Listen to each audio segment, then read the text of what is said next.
धम्ममित्र और सभी श्रद्धा संपन्न भाइयों और बहनों, पिछले कई हफ्तों से हम लोग रतन सूत्र इस पर व्याख्यान माला सुन रहे हैं। एक एक गाथा पर एक एक व्याख्यान सुन रहे हैं। इससे पहले हमने 14 व्याख्यान सुन चुके हैं। आज 15वीं गाथा पर मुझे बात करना है।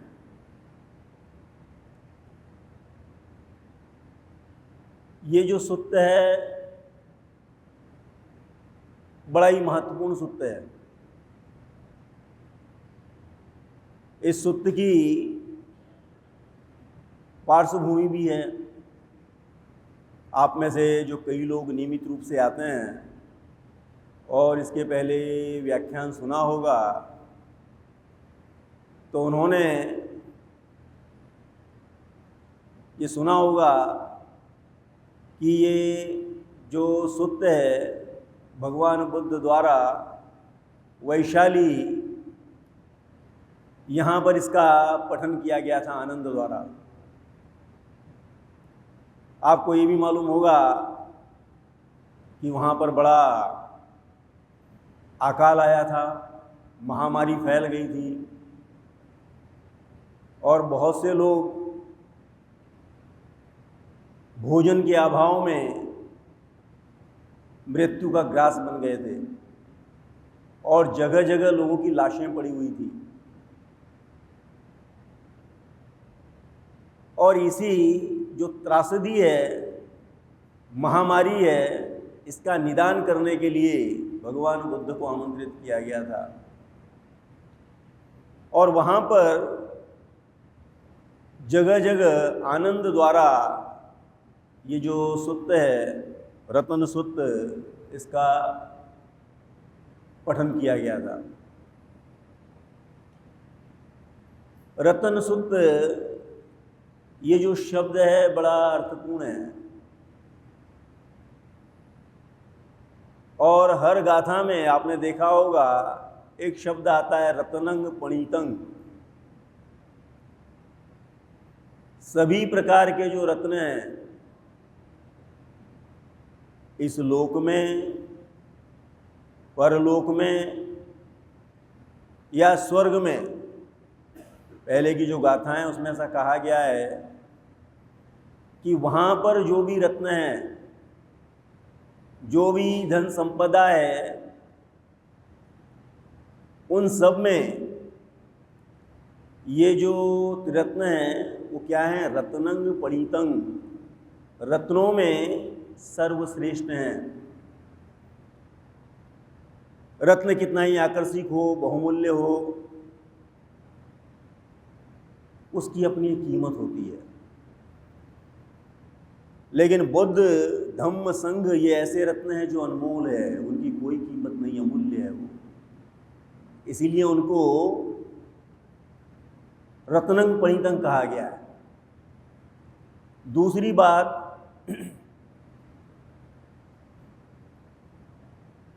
जो बाकी रत्न हैं, भौतिक रत्न हैं, वो कितने ही आकर्षक हो, कितने ही कीमती हो, हमेशा उनकी चोरी का डर बना रहता है। उनका जो सौंदर्य है वो बाहरी होता है। जिसके पास में रत्न होता है उसमें भय भी होता है। चोरी जाने का भय होता है, टूट फूट होने का भय होता है। लेकिन ये जो रत्न है, त्रिरत्न है, इसकी जो सुंदरता है, इसका जो आकर्षण है वो भीतरी है। और वो ऐसा आकर्षण है कि जो लोगों को हिम्मत देता है, हौसला देता है और जीने का मार्ग उनको दिखाता है, उनके जीवन का अंधकार दूर करता है। इसीलिए इसको रत्नंग पणितंग कहा गया है। रत्नों में सर्वश्रेष्ठ ऐसा रत्न, ऐसा कहा गया है। रत्न की और एक विशेषता होती है कि जो रत्न होते हैं वो हमेशा, ऐसा कहा जाता है कि कोयले के खदानों में मिलते हैं। पत्थर को तराश कर रत्नों को आकार दिया जाता है, उसकी सुंदरता निखारी जाती है। उसी प्रकार ये जो 3 रत्न हैं ये मनुष्य के हृदय में होते हैं, लेकिन उसकी चमक, उसका सौंदर्य तभी निखरता है जब हम उस पर श्रम करते हैं, परिश्रम करते हैं, कष्ट उठाते हैं। जब हम धर्म मार्ग पर चलने की शुरुआत करते हैं तब उसका जो सौंदर्य है, भीतरी सौंदर्य है, वो निखरता है और वो उस व्यक्ति को तो प्रकाशित करता है, लेकिन दुनिया के अनेक लोगों को प्रभावित करता है। भगवान बुद्ध 2500 वर्ष हो गए, लेकिन उनके संबोधि का प्रकाश, उनके धर्म का प्रकाश आज भी लोगों को अपनी ओर आकर्षित कर रहा है, दुनिया भर के लोगों को अपनी ओर खींच रहा है। बाबा साहब एक ऐसे रत्न हैं कि 70 वर्षों पहले हमारे बीच से चले गए, लेकिन उनकी वो जो चमक है, आकर्षण है, उसका जो सौंदर्य है, वो आज भी दुनिया भर के लोगों को अपनी ओर आकर्षित कर रहा है, प्रभावित कर रहा है। तो इसीलिए ये जो सूत्र है इसका नाम है रत्न सूत्र, और उसमें आता है रत्नं पणितं, सभी रत्नों में सर्वश्रेष्ठ, दुनिया के कितने ही कीमती रत्न हो, उसमें दिया हुआ है गाथाओं में कि इस लोक में, परलोक में और स्वर्गलोक में, जहाँ कहीं भी श्रेष्ठ रत्न हैं उन सब में श्रेष्ठ, सर्वोत्तम ऐसे अनमोल रत्न बुद्ध धम्म संघ है। तो आज जिन गाथाओं को हम देखने वाले हैं वो अंतिम गाथाएं हैं। इसके पहले आप लोगों ने उसका पठन किया है। यानीद भूतानि समागतानि भौमानि वायानि वायंतलिके तथागतं देव मनुष्य पूजितं बुद्धं नमस्साम सुवस्तु होतु।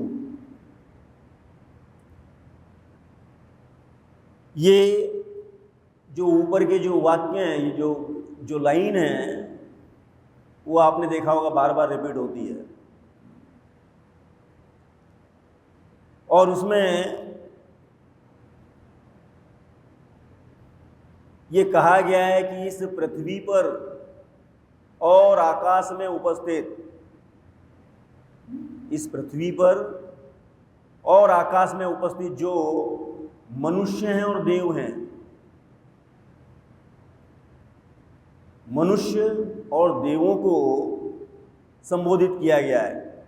जो यहाँ पर उपस्थित हैं, समागतानी यानी मतलब यहाँ पर, भूमानी मतलब भूमि पर रहने वाले, और अंत लिखे मतलब अंतरिक्ष में रहने वाले जो भी जीव हैं, तथागतं देव मनुष्य पूजितं, जो तथागत है वो देव और मनुष्यों में पूजित है, उनके शास्ता हैं, और हम उनको नमन करते हैं, है ना। तो इसमें जो तथागत शब्द है ये भी बड़ा अर्थपूर्ण है। इसके पहले भी आया होगा, तथा का अर्थ होता है ऐसे गए, और आगत का अर्थ होता है ऐसे आए, तथा का अर्थ एक और शब्द आता है तथता, उसको कहते हैं सत्य, अंतिम सत्य। सांस्कारिक जीवन का जो अंतिम सत्य है उसको जानकर बाहर गए सांस्कारिक अस्तित्व से, और करुणा के कारण फिर से इस संसार में आए। एक बार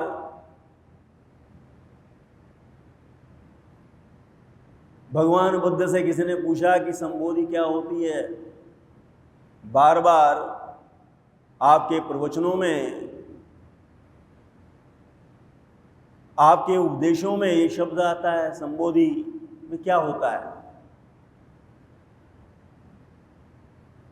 तो उन्होंने कहा कि संबोधि क्या होता है ये बताना बड़ा कठिन है, लेकिन इसमें दो बातें होती है। जब संबोधि प्राप्त होती है उस समय दो घटनाएं घटती है। एक तो महाकरुणा उत्पन्न होती है और महाप्रज्ञा उत्पन्न होती है। तो जब महाप्रज्ञा उत्पन्न होती है तो सारे सांस्कारिक बंधन जो है, सारे जो क्लेश है वो नष्ट हो जाते हैं। मनुष्य सांस्कारिक अस्तित्व से बाहर चला जाता है। लेकिन उसके साथ साथ प्रचंड करुणा उसके मन में उत्पन्न होती है। तो करुणा के कारण फिर से इस अस्तित्व में जो भी प्राणी हैं उनके दुखों को देखकर, उनके कष्टों से, परेशानियों से अभिभूत होकर फिर से वो इस संसार में वापस आते हैं, ताकि बाकी जो लोग हैं उनके दुख दूर हो सके, वो भी मुक्त हो सके। एक बड़ा ही सुंदर प्रसंग ऐसा दिखाई देता है कि जिस समय भगवान बुद्ध ने संबोधि की प्राप्ति की, उस समय अपने दिव्य चक्षुओं से संपूर्ण विश्व की ओर देखा तो विश्व उन्हें एक कमल, एक विशाल कमल सरोवर की तरह दिखाई दिया। उन्होंने देखा कि बहुत से कमल ऐसे हैं जो अभी भी कीचड़ में फंसे हुए हैं।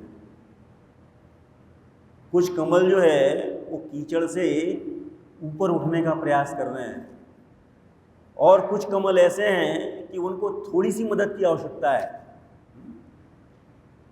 वो पानी की सतह से ऊपर आने का प्रयास कर रहे हैं, मुक्ति के बिल्कुल करीब हैं। अगर थोड़ा सा उन्हें इशारा हो गया, थोड़ी सी मदद मिल गई उनको, तो वो भी मुक्ति को प्राप्त हो सकते हैं, उपलब्ध हो सकते हैं।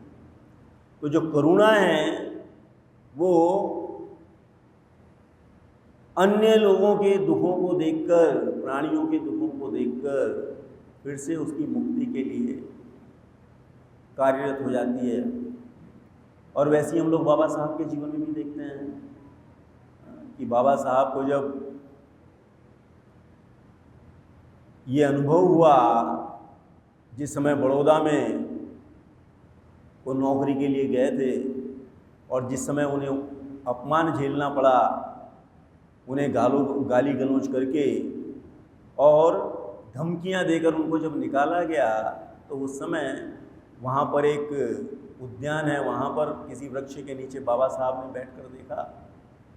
उन्होंने देखा कि मेरे जैसा इतना विद्या विभूषित व्यक्ति, विद्वान व्यक्ति,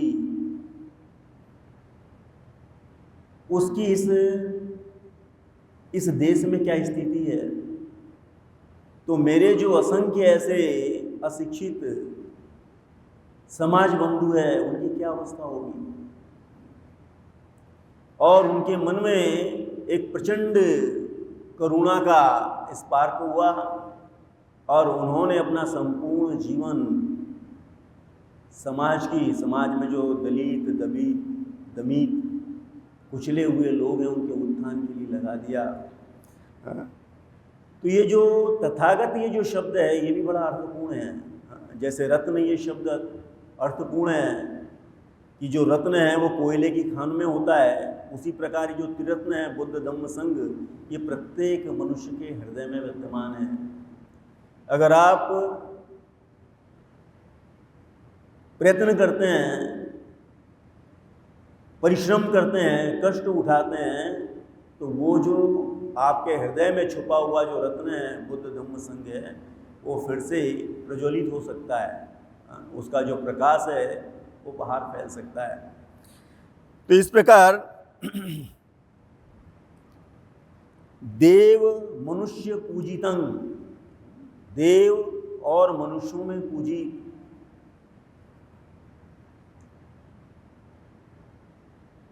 हम लोगों ने बहुत से सुत्त ऐसे देखा होगा कि जिसमें इस प्रकार के जो आकाशीय जीव हैं उनका जिक्र आता है। जैसे भी रतन सुत्त देखा, उसमें उसका जिक्र दिखाई देता है। वैसे ही अगर आप महामंगल सूत्र देखते हैं तो उसकी शुरुआत ही ऐसी होती है, बहु देवा मनुष्याच मंगलानी अचिंतियु, कि बहुत से देवों के और मनुष्यों के कल्याण के लिए। वो शुभ संकेत कौन से हैं, वो कौन सी ऐसी बातें हैं जो उनके जीवन में सुख ला सकती है, आनंद ला सकती है, समाधान ला सकती है। तो भगवान बताइए, है ना। मैत्ता सुक्त है, उसमें भी भगवान बुद्ध जो हैं कुछ भिक्षुओं को वो ध्यान साधना सिखाते हैं। कुछ भिक्षु जो हैं जंगल में चले जाते हैं और जंगल में जाने के बाद में उनको बहुत अच्छे हरे भरे वृक्ष दिखाई देते हैं, निवास की उत्तम व्यवस्था दिखाई देती है, वहाँ पर रुक जाते हैं वो। और वहाँ पर रात में ऐसा कहते हैं कि उन वृक्षों पर कुछ देवी देवता अपने परिवार के साथ रहा करते थे, इस प्रकार का जिक्र आता है। और वो उन्हें परेशान करते हैं, उनका वहाँ रहना मुश्किल कर देते हैं। तो फिर से वो भगवान बुद्ध के पास में लौटते हैं और भगवान बुद्ध उन्हें मैत्ता सुत्त सिखाते हैं और फिर से उसी स्थान पर उनको भेजते हैं। तो मैत्ता सुत्त का पठन करने के पश्चात वो जो देवी देवता हैं उनको परेशान करना बंद कर देते हैं। तो इस प्रकार की बहुत सी घटनाएं आपको पाली सूत्र में दिखाई देती है। अब ये सही है, गलत है, वो कैसे होते हैं, उनका रंग रूप कैसा होता है, इसके बारे में मेरा कोई अनुभव नहीं है। लेकिन जहाँ तक आप पाली सूत्र देखते हैं तो इनका जहाँ तक इनका रेफरेंस आता रहता है। महापरिनिब्बाण सूत्र में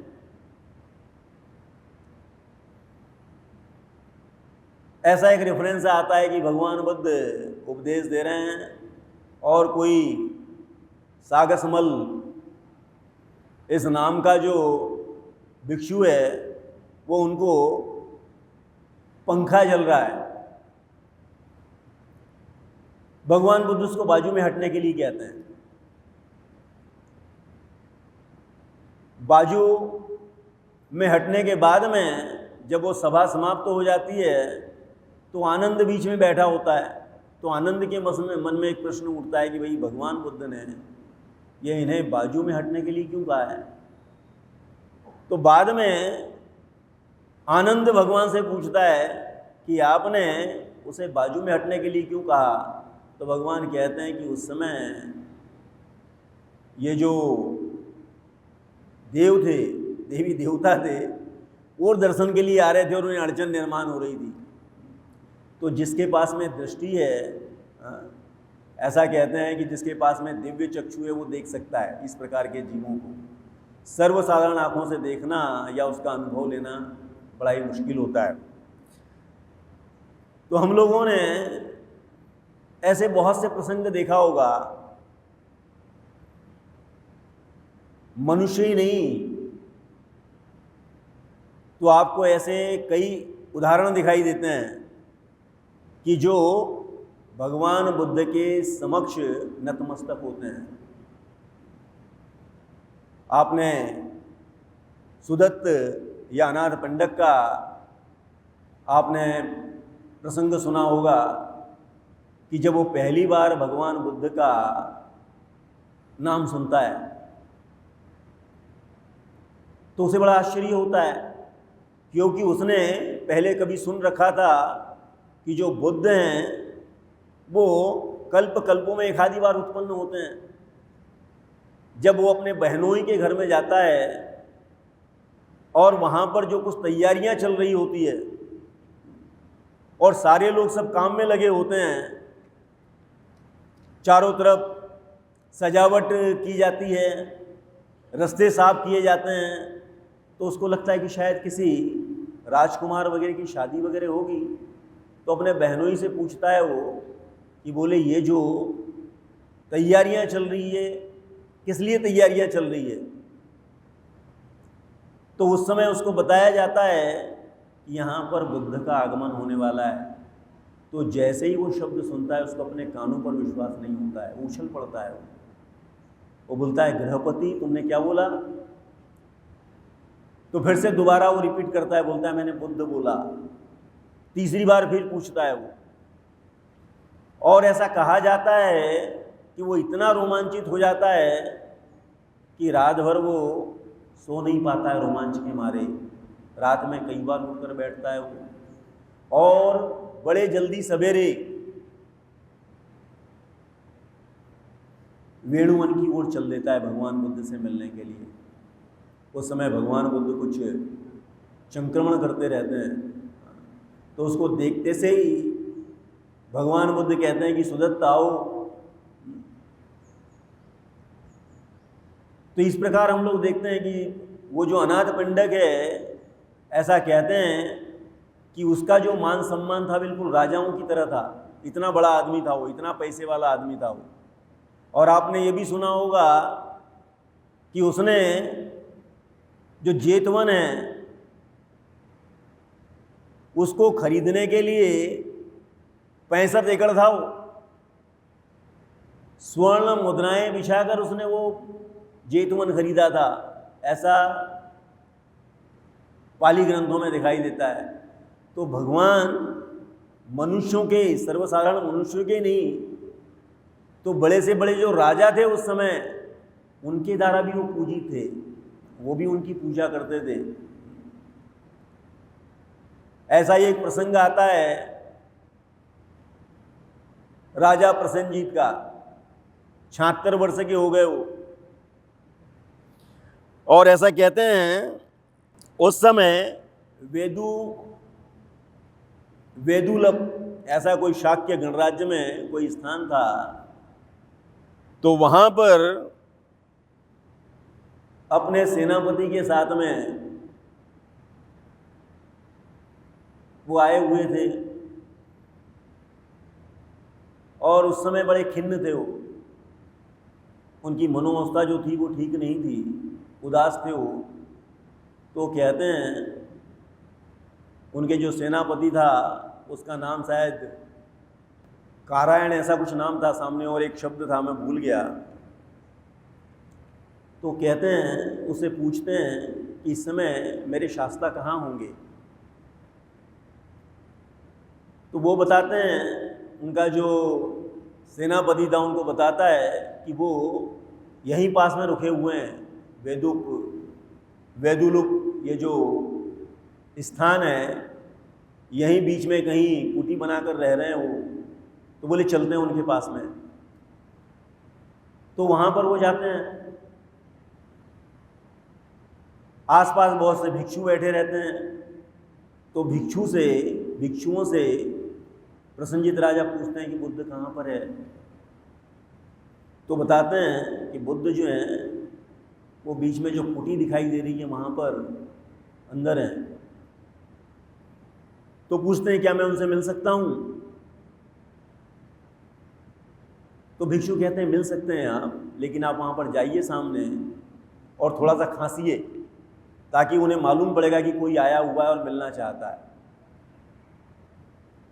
तो उस समय जो राजा प्रसेनजीत है वहाँ कुटी के सामने जाते हैं, खांसते हैं, वैसे ही भगवान बुद्ध बाहर आते हैं, और जैसे ही बाहर आते हैं तो वैसे ही जो राजा प्रसेनजीत है वो उनके चरणों पर अपना सिर रख देते हैं और काफ़ी देर तक उसी स्थिति में रहते हैं वो।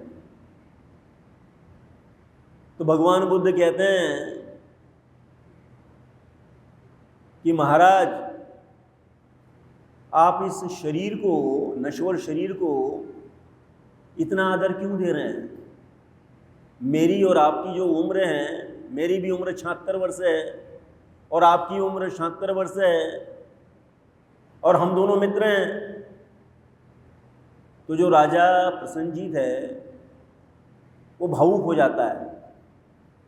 वो कहता है कि भगवान ऐसा मत कहिए, आप मेरे मित्र नहीं हैं, आप मेरे परम शास्ता है, आप मेरे मुक्तिदाता है, अमृतदाता है।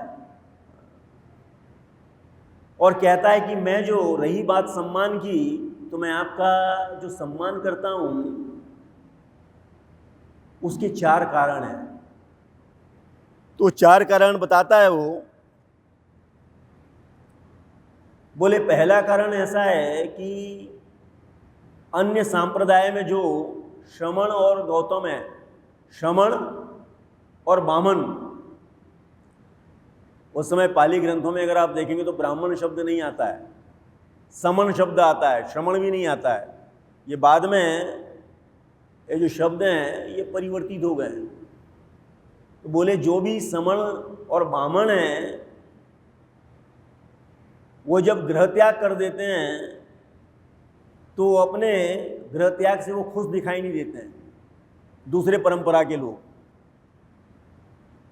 और हमेशा कुछ लोग उसमें से ऊब जाते हैं और ऊब कर फिर से वो गृहस्थ जीवन में चले जाते हैं, फिर से गृहस्थ जीवन अपना लेते हैं।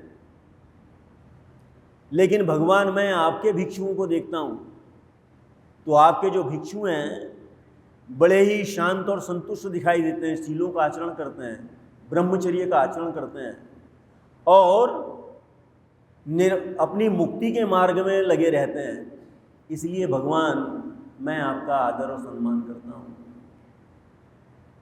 दूसरी बात वो कहते हैं कि भगवान, मैं देखता हूँ कि राजा राजा से लड़ाई करता है, पड़ोसी पड़ोसी से लड़ाई करता है, पति पत्नी से लड़ाई करता है, हर जगह लड़ाई दिखाई देती है।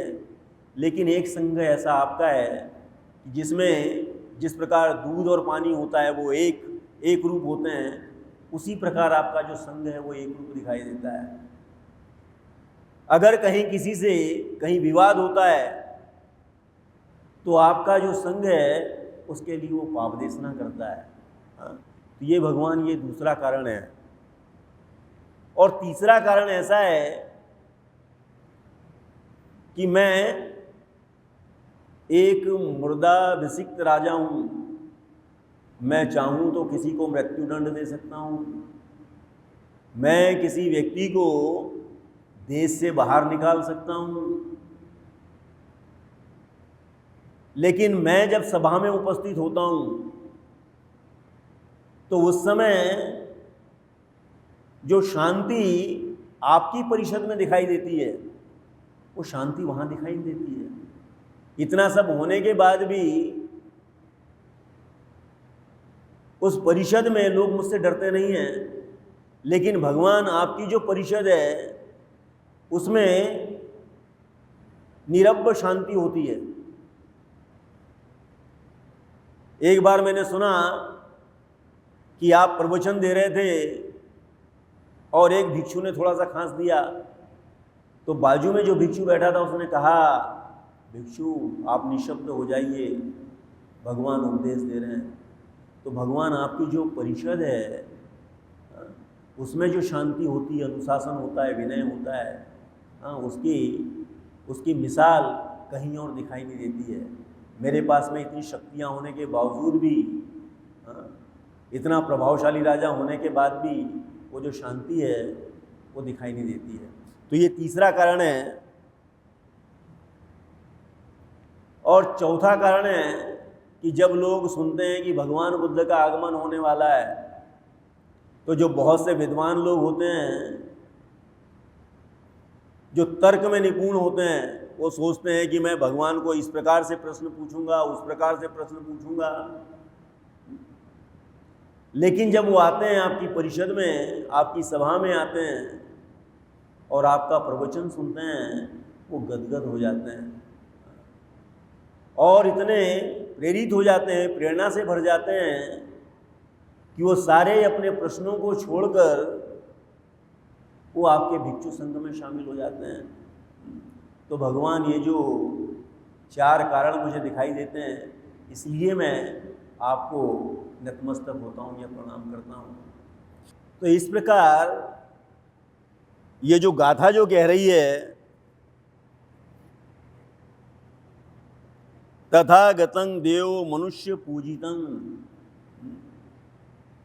ये जो तथागत हैं, जो संबोधि प्राप्त करने के बाद में इस सांस्कारिक अस्तित्व से बाहर चले गए और महाकरुणा के कारण लोगों को मुक्त करने के लिए फिर से इस संसार में वापस आ गए, ऐसे तथागत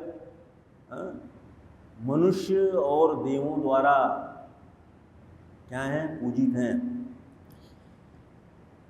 और भी ऐसे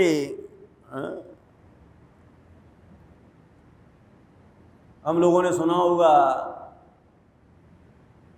कि भगवान बुद्ध ने जिस समय संबोधि की प्राप्ति की,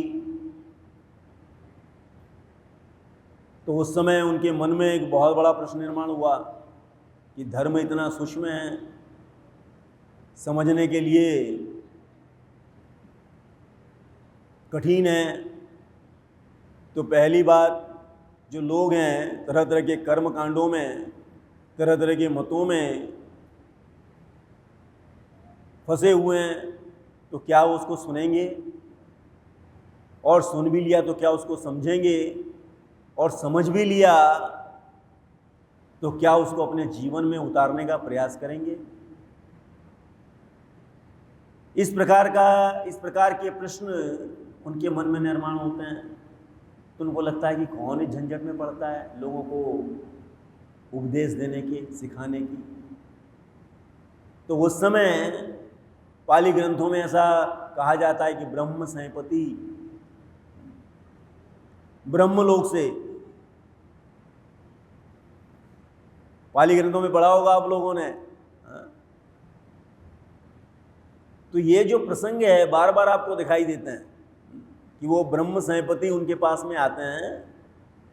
मनुष्य पूजा करते ही हैं, लेकिन ये जो ब्रह्मलोक में सर्वश्रेष्ठ ऐसा कहते हैं ब्रह्म संपत्ति, वो भी आकर भगवान से याचना करते हैं कि भगवान आप ऐसा मत कीजिए, आप दुनिया से विमुख मत होइए, आपका ये जो ज्ञान है, जो प्रकाश है, आपने जो प्राप्त किया है, उससे लोगों के जीवन का अंधकार, लोगों के जो कष्ट है उसको दूर करने का प्रयास कीजिए।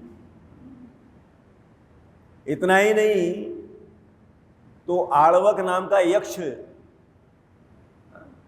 वो भी सर्वसाधारण आंखों से देखना मुश्किल है उसको, लेकिन यक्ष वगैरह इसके रेफरेंसेस आते हैं। तो उसका भी संवाद आपको पाली ग्रंथों में दिखाई देता है।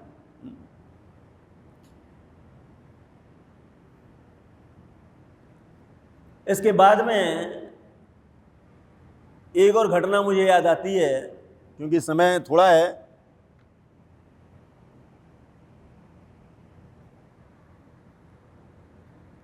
घटना थोड़ी सी बड़ी है, लेकिन मैं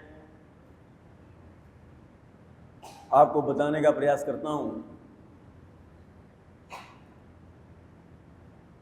कि भगवान बुद्ध जिस समय सारनाथ के मृगदाय वन में अपने 5 परिव्राजकों को 3 महीने उन्होंने प्रवचन दिया, अपनी शिक्षाओं से उनको सिखाया, और ऐसा हुआ कि उनमें से सभी अरहंत हो गए। उसके बाद में उनके मन में आया कि अब किसे दीक्षा दी जाए। तो उन्हें उस समय जो काश्यप बंधु हैं, आप लोगों ने अगर भगवान बुद्ध उसका धर्म पढ़ते होंगे आप, तो उसमें दीक्षाओं का शुभारंभ ऐसा कुछ, जो दूसरा चैप्टर है आगाज, उसमें आपको ये दिखाई देता है। तो उर्वेला काश्यप जो है वो अग्निहोत्र या अग्नि पूजक था। वो बड़ी बड़ी जटाएं और दाढ़ी बड़ा रखी थी उसने, बड़ी बड़ी उसकी अग्नि कुंड थे। तो उसमें वो कुछ पूजा वगैरह किया करता था। उसके 500 शिष्य थे। तो भगवान बुद्ध को लगा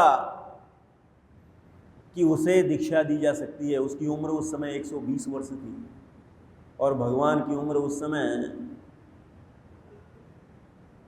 36 वर्ष। तो भगवान उधर वो फाल्गु नदी पर उस समय उसकी अग्निशाला थी, वहाँ पर जाते हैं वो, और रात में ठहरने की याचना करते हैं। तो कहता है श्रमण गौतम कि मेरे पास में जगह तो खाली है नहीं, मुझे बड़ा आनंद होता कि आप यहाँ पर रात में ठहर सकते थे, लेकिन मेरे पास में स्थान है नहीं। ये अग्निशाला है, अगर चाहे तो आप रुक सकते हैं, लेकिन ये अग्निशाला जो है वहाँ पर रात में एक नाग राजा आता है और वो बड़ा ही क्रूर है, वो बड़ा ही कष्ट देने का प्रयास करता है। तो अगर आपकी इच्छा हो तो आप यहाँ रुक सकते हैं, बाकी तो मेरे पास में जगह नहीं है। तो भगवान बुद्ध कहते हैं कोई बात नहीं, मैं यहीं रुक जाता हूँ। तो वो रात में वहाँ पर रुकते हैं और रात में वो ध्यान साधना में बैठ जाते हैं। तो रात में जैसे ही वो नाग राजा आता है, वो भगवान का मुखमंडल देखकर, उनकी स्वर्णिम कांति देखकर वो इतना प्रभावित हो जाता है कि वो भी उनको प्रणाम करता है और खुद भी ध्यान के लिए बैठ जाता है। और बाद में भगवान बुद्ध की सेवा में जुड़ जाता है वो। अब ये जो उर्वेला काश्यप है, इसको बड़ी बेचैनी रहती है। उसको लगता है कि आज जो मेरा मेहमान है श्रमण गौतम जीवित होगा या नहीं होगा। तो बड़े सवेरे वो अपने 500 भिक्षुओं के साथ में देखने के लिए आता है, लेकिन जैसे ही देखता है वो कि भगवान बुद्ध बैठे हुए हैं और वो जो नाग राजा है उनकी सेवा में लगा हुआ है, तो उसको बड़ा झटका लगता है। लेकिन उनके मन में प्रश्न आता है कि ये जो श्रवण गौतम है ये बड़े विद्वान व्यक्ति है, ये रिद्धि सिद्धि संपन्न हैं और चमत्कारी व्यक्ति हैं, लेकिन मेरे इतने अरहंत नहीं है। उसके बाद में दूसरे दिन जो भगवान बुद्ध हैं वो रात में जंगल चले जाते हैं और रात भर जंगल में ठहरते हैं। तो रात में वो जो जंगल है वो प्रकाशित दिखाई देता है। ऐसा लगता है कि जैसे बहुत से लाइट लगे हों, दिए जल रहे हों बहुत से। जब दूसरे दिन भगवान बुद्ध जंगल से वापस लौटते हैं तो वो जो उर्वेला काश्यप है वो रात में देखता है, वो भी बड़ा चमत्कृत हो जाता है, आश्चर्यचकित हो जाता है। तो आने के बाद में पूछता है कि आप कहाँ गए थे? तो भगवान बुद्ध बताते हैं कि मैं जंगल गया था, रात में वहीं रुका हुआ था। बहुत से जो देवी देवता उपदेश सुनने के लिए आए हुए थे तो उन्हें शिक्षा दे रहा था। तो बड़ा आश्चर्यचकित हो जाता है वो। उसके मन में फिर ये प्रश्न उभरता है कि ये बहुत विद्वान है जो श्रमण गौतम है, ये बड़े चमत्कारी व्यक्ति हैं, रिद्धि सिद्धि संपन्न हैं, लेकिन मेरे जैसे अरहंत नहीं है। बाद में वो याचना करता है कि बोले श्रमण गौतम ऐसा करो कि आप 3 महीने यहीं रुक जाइए। तो भगवान उसकी जो याचना थी उसको स्वीकार कर लेते हैं और 3 महीने वहीं रुकने का निश्चय करते हैं। भगवान बुद्ध उसको दीक्षा देने के लिए आए थे, लेकिन उसका जो अहंकार था वो 120 वर्ष का था और भगवान जो थे उस समय 36 वर्ष के थे। तो बहुत सी बार ऐसा होता है कि हमारे साथ में भी, हमें भी ऐसा लगता है कि उम्र बड़ी होने से आदमी की अक्ल, आदमी का ज्ञान वो बड़ी होती है। तो ये जो उसके मन में ये जो अहंकार था वो भगवान बुद्ध और उसके बीच में एक बहुत बड़ा रोड़ा बना हुआ था।